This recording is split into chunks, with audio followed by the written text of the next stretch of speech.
லட்சுமி தேவி நரசிம்மரின் மடியில் அமர்ந்திருப்பது ஏன்? நரசிம்மர் என்றாலே உக்கிர வடிவம், நினைத்ததும் பயம் கொள்ள வைக்கும் தோற்றம்தான் நினைவிற்கு வரும். ஆனால் நரசிம்ம ரூபங்களில் அனைவரையும் பார்த்த மாத்திரத்தில் மகிழ்ச்சி கொள்ள செய்யும் தோற்றமான லட்சுமி நரசிம்ம ரூபத்தில் மட்டும் லட்சுமி தேவி நரசிம்மரின் அருகில் கூட இல்லாமல் மடியில் அமர்ந்த நிலையில் மட்டுமே காட்சி தருவார். இதற்கு முக்கியமான ஒரு காரணம் உண்டு.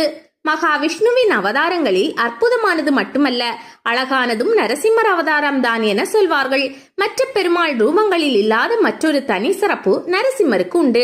நரசிம்ம ரூபம் உக்கிரமானது என்றாலும் பக்தர்களுக்கு ஒரு பிரச்சனை என்றால் அடுத்த கணமே காப்பாற்ற வருவார். நாளை என்று சொல்லே அறியாத நரசிம்மர் என்பார்கள். தாயின் கருவில் உதித்து வந்தால் கூட தாமதமாகிவிடும். தனது பக்தன் அதுவரை துன்பத்தை பொறுக்க வேண்டியிருக்குமே என நினைத்து, தூணிலும் இருக்கிறாரா உனது ஸ்ரீஹரி என கேட்டு அதை உடைக்க இரணியன் தனது கதையை ஓங்கும் முன்பாக அவன் வேண்டிய வரத்தின்படியே ஒரு அவதாரம் எடுத்து தூணிலிருந்து வெளிப்பட்டு வந்து தன் பக்தன் பிரகலாதனை காத்தவர் நரசிம்மமூர்த்தி. அதே போல் தனது தந்தைக்கு சொர்க்கத்தில் இடம் தர வேண்டும் என கேட்ட பிரகலாதனுக்கு உன்னை போன்ற ஒரு அற்புதமான தெய்வ பக்தி உள்ள குழந்தையை அளித்ததற்காக உனது தந்தைக்கு மட்டுமல்ல, உனக்கு முந்தைய தலைமுறைக்கும் உனக்கு பின்னால் வரும் தலைமுறைக்கும் சொர்க்கத்தில் இடம் அளித்து விட்டேன் என கேட்டதை விட பல மடங்கு அதிகமான வரத்தை கொடுத்து அருளியவர் நரசிம்மர். பொதுவாக அனைத்து பொருள் ரூபங்களிலும் மகாலட்சுமி திருமாலின் திருமார்பிலே இடம் பிடித்திருப்பார்.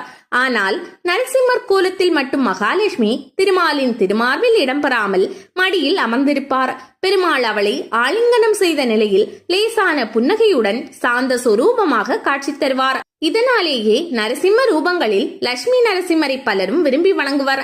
நரசிம்மர் இரணியனை வதம் செய்த பிறகு உக்கிரமடங்காமல் இருந்தார். தேவர்கள் உள்ளிட்ட அனைவரும் அவரை சமாதானம் செய்ய முயற்சித்தும் முடியாமல் போனது. இதனால் நரசிம்ம ரூபத்தை கண்டு அனைவரும் பயப்படத் தொடங்கினர். இறுதியாக சிவபெருமானிடம் போய் அனைவரும் முறையிட்டனர்.